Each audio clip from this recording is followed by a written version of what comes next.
Assalamualaikum warahmatullahi wabarakatuh. Nama saya Muhammad Yusuf Kurniawan. Saya ingin mempresentasikan materi saya yang berjudul Hubungan Pendidikan Agama Islam dengan Kewarganegaraan. Eh, jadi ada 3 topik pembahasan di materi saya. Yang pertama itu ada latar belakang, yang kedua ada fungsi agama, dan yang ketiga ada pendidikan kewarganegaraan. Kita masuk ke yang pertama yaitu latar belakang. Agama dalam Kamus Besar Bahasa Indonesia atau KBBI adalah sistem yang mengatur tata kepercayaan dan peribadatan kepada Tuhan yang Maha Kuasa dan kaidah-kaidah yang berhubungan dengan pergaulan dalam lingkungan masyarakat. Agama berasal dari bahasa Sanskerta yang berarti religi, yang berasal dari bahasa Latin religio yang artinya mengikat kembali. Menurut Emil Durkheim mengatakan bahwa agama adalah sistem terpadu yang didasari rasa kepercayaan dan hal-hal suci. Kita sebagai umat beragama sebisa mungkin selalu meningkatkan keimanan dan ketakwaan kita melalui ibadah untuk mencapai rohani yang sempurna dan kesuciannya. Manusia adalah makhluk yang tak sempurna. Kesadaran dan ketaksempurnaan itu membuat kita sadar bahwa ada yang lebih sempurna dari kita. Hal luar biasa tersebut adalah Allah Subhanahu wa taala. Dan kita sebagai manusia harus menghambakan dirinya dengan cara yaitu yang pertama adalah menerima segala takdir yang diberikan oleh Allah Subhanahu wa taala, dan yang kedua adalah menaati segala larangan dan perintahnya. Dan yang kedua ada fungsi agama. Fungsi agama itu dibagi menjadi 3. Yang pertama adalah agama sejak lahir, kepercayaan adanya realistis lain, dan agama mengajarkan kebaikan. Yang pertama, agama sejak lahir. Jadi agama itu eh, kita memiliki agama dari kita sejak lahir. Kita menetapkan agama kita dari saat kita sejak lahir. Seorang anak baru lahir memiliki sebuah agama yang diturunkan dari orang tuanya. Jadi agama itu berfungsi sebagai identitas diri seseorang. Dan agama adalah sistem pengaturan melalui dari cara beribadah dan cara beribadah kepada Tuhan hingga mengatur pola hidup yang menjanjikan kebahagiaan baik dunia maupun di masa depan. Jadi agama itu adalah suatu hal yang mengatur semua umat agamanya untuk melakukan ibadah dan menaati peraturannya dan menaati perintahnya. Dan agama juga menjanjikan sebuah kebahagiaan baik di dunia maupun di akhirat. Maksudnya bukan di masa depan tapi di akhirat. Ya, kalau untuk kita memiliki agama adalah sistem pengaturan melalui cara beribadahnya, ya itu memang benar. Dan agama itu memiliki setiap agama memiliki cara ibadahnya masing-masing, dan juga agama memang benar eh, menjanjikan sebuah kebahagiaan di masa depan dan juga di di akhirat jika seseorang itu melakukan ibadahnya dengan baik dan benar dan menjauhi segala larangannya. Dan yang kedua adalah kepercayaan adanya realistis lain.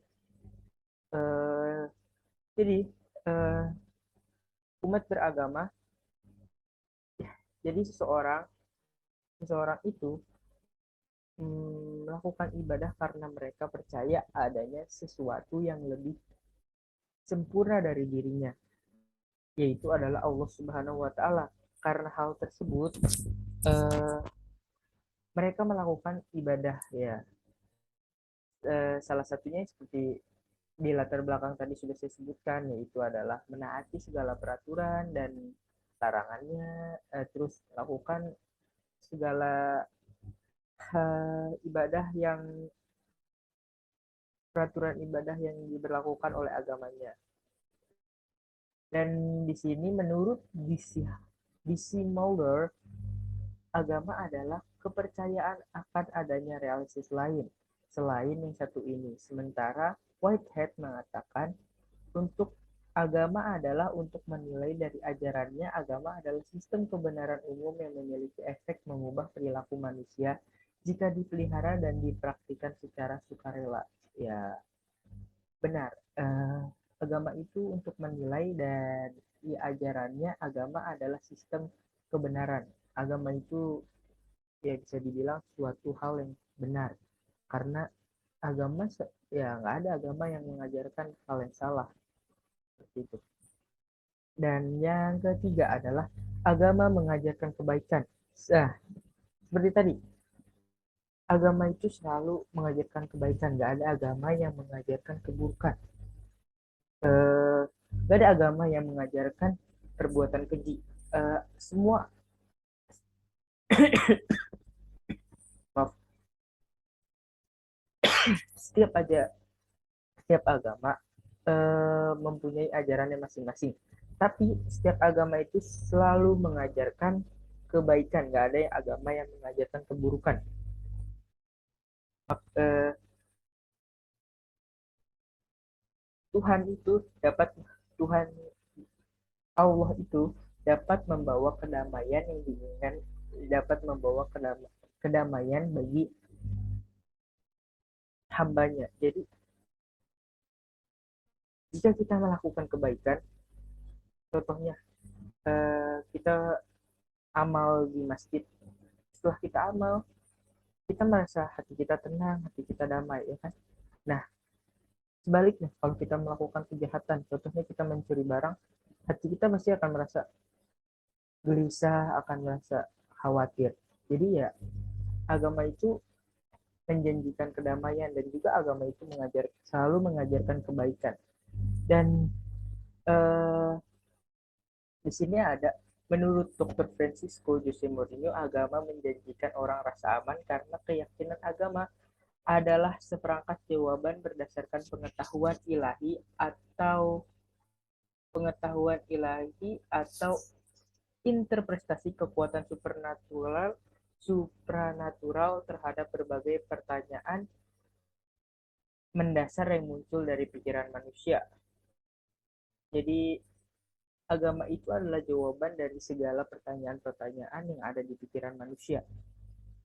Contohnya seperti kenapa bumi ini bundar?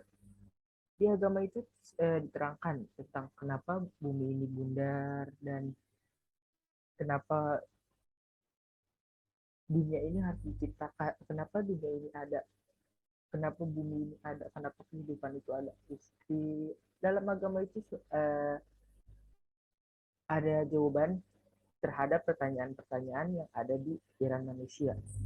Jadi agama itu adalah jawaban dari segala hal yang ada di pikiran manusia dan gak cuma hal itu, contohnya seperti kalau seandainya kita sebagai manusia memiliki masalah hidup dan kita bingung cara mencari solusinya karena kita sudah merasa lelah akan masalah tersebut, dan di dalam agama itu dan saat kita beribadah kepada Tuhan kita mendapatkan jawaban dari permasalahan kita tersebut. Dan yang selanjutnya di sini setelah tadi kita di fungsi agama, kita masuk ke disfungsi agama. Disfungsi agama adalah agama merupakan isu yang sensitif. Berbicara tentang agama dapat menciptakan gelombang perselisihan. Agama bagaikan bom waktu yang terus berdetak yang mengancam ketentraman hidup. Ketika salah satu pihak menyatakan bahwa agamanya paling benar, maka telah menyimpang dari fungsi kodrat agama sebagai pemersatu kemanusiaan sekaligus sebagai tanda perdamaian. Maksudnya di sini adalah eh, agama itu adalah hal yang sangat sensitif ya. Karena kalau kita membahas agama, agama itu kan ada banyak ya. Ada Islam, Kristen, Katolik, Buddha, Hindu. ya semua orang merasa agamanya adalah paling benar, dan gak ada orang yang mau agamanya disalahkan ya, karena ya menurut mereka ajaran agama yang mereka anut itu adalah yang paling benar. Jadi kalau kita nggak bisa menyalahkan, kita nggak bisa bilang agama itu salah, agama A salah, agama B salah. Dan agama bagaikan bom waktu yang terus meledak, yang mengancam ketentraman hidup. Jadi agama itu seperti bom waktu, karena bisa saja agama A ini gak suka sama agama B, dan akhirnya terjadi perselisihan di antara mereka. Karena perbedaan ini menyebabkan menyebabkan kekacauan. Nah, jadi agama itu bagaikan bom waktu yang terus berdetak. Karena itulah nggak nggak ada yang bisa di agama itu sangat sensitif, karena nggak bisa kita menyalahkan agama A, kita nggak bisa menyalahkan agama B. Dan ketika salah satu pihak menyatakan agamanya paling benar ya, maka telah menyimpang dari fungsi kodrati agama sebagai pemersatu kemanusiaan sekaligus sebagai tanda perdamaian. Ya, eh, jika sebuah agama saling berseteru, fungsi fungsi agama tersebut sudah nggak ada, karena agama itu ya sebagai pemersatu kemanusiaan sekaligus sebagai tanda perdamaian. Jadi kita sebagai umat beragama, walaupun orang lain agamanya berbeda dari kita, kita harus menghargainya, dan juga kita harus bertoleransi terhadap agamanya. Ya nggak ada yang namanya walaupun dia agamanya beda, jadi kita nggak suka sama dia, nggak boleh kayak gitu, karena ya seperti sebelumnya setiap agama itu selalu mengajarkan, setiap semua agama itu mengajarkan kebaikan, jadi nggak ada yang salah, nggak ada yang benar juga. Terus kita lanjut, selanjutnya itu ada pendidikan kewarganegaraan.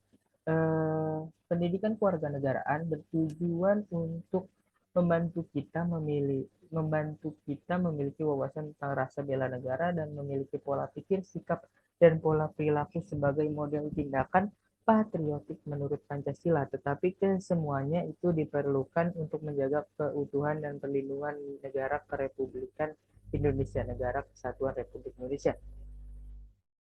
Oke, jadi pendidikan kewarganegaraan itu mengajarkan kita cara untuk membela negara dan memiliki pola pikir, sikap, dan perilaku patriotik. Ya, di sebuah pelajaran kewarganegaraan itu mengajarkan kita gimana caranya membela negara kita, yaitu Indonesia, agar tidak agar agar tidak diperdaya oleh negara lain, agar tidak dikacaukan oleh negara lain, agar tidak dijajah oleh negara lain. Dan juga agama itu eh,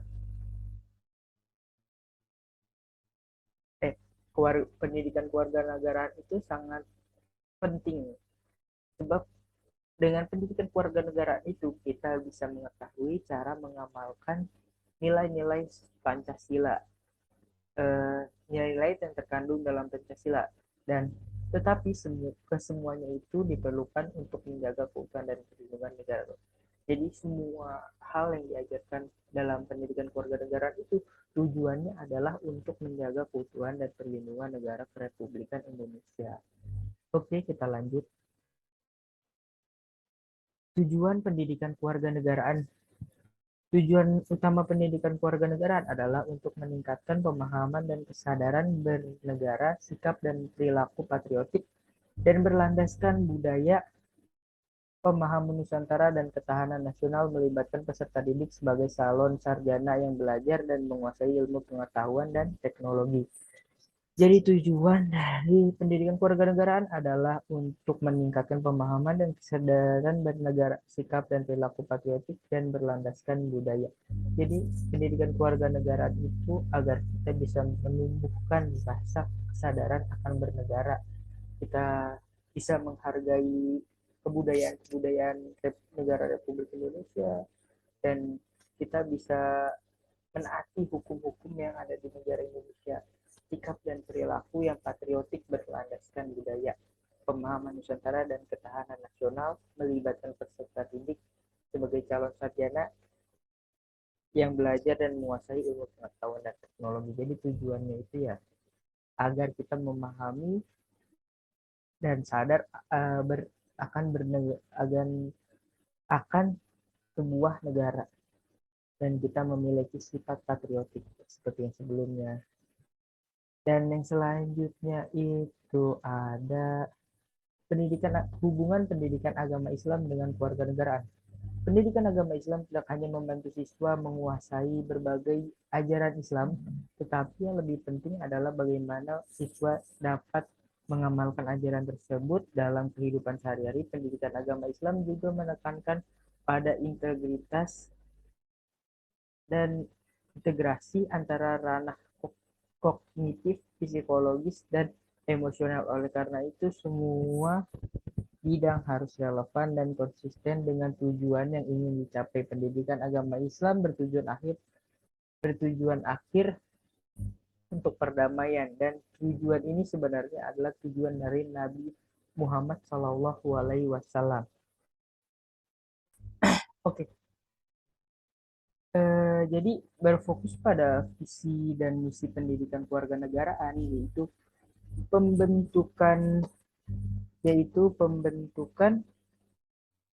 warga negara yang baik. Selain dimensi pengetahuan, karakteristik pendidikan kewargaan adalah menekankan sikap dan keterampilan kewarganegaraan. Dengan demikian, seorang warga negara harus terlebih dahulu memahami, menguasai penuh tentang konsep dan prinsip politik hukum dan etika kewarganegaraan. Setelah menguasai ilmu pengetahuan, seorang warga negara harus memiliki sikap dan perilaku warga negara yang baik. Menanamkan nilai-nilai dan pola ideologi Pancasila sesuai dengan Pancasila dan Undang-Undang Dasar 1945, sehingga keyakinan akan motivasi dan kemauan tumbuh untuk selalu konsisten dengan nilai-nilai dan standar Pancasila, Undang-Undang Dasar 1945. Jadi poin kuncinya adalah bahwa hubungan antara pendidikan warga negara dan pendidikan agama Islam adalah segala sesuatu yang berhubungan dengan keluarga negaraan itu berhubungan dengan agama. Jadi dalam agama itu selalu mengajarkan kita kebaikan, dan juga dalam keluarga negaraan pun kita diajarkan segala hal tentang kebaikan. Gimana kita caranya mengamalkan Pancasila, gimana kita caranya menjadi warga negara yang baik, gimana kita caranya menaati hukum, dan juga di agama kita diajarkan bagaimana caranya beribadah kepada Allah Subhanahu wa Ta'ala, dan juga melakukan segala hal-hal yang baik dan menjauhi segala hal-hal yang buruk. Oke, jadi hubungannya ya antara agama Islam dan keluarga negaraan sangat dekat, karena mereka sama-sama sesuatu hal yang dilandaskan akan hukum yang berlaku. Jadi ya seperti itu. Dan selanjutnya adalah kesimpulan dari penelitian saya. Seorang warga negara adalah orang yang memiliki perilaku beragama dan berjiwa patriot. Pendidikan agama dan kewarganegaraan sama-sama mengajarkan hal yang dapat kita amalkan dalam kehidupan berwarga negara. Mempelajari keduanya membuat kita menjadi warga negara dan umat beragama yang baik. Jadi kesimpulannya adalah ya, dengan mempelajari kedua hal tersebut kita bisa menjadi warga negara yang baik dan juga bisa menjadi umat beragama yang baik. Karena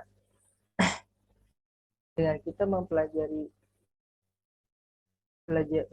agama, kita pun bisa menjadi warga negara yang baik, karena dalam agama pun kita diajarkan menjadi warga negara yang baik. Oke, menurut cukup sekian dari saya. Terima kasih.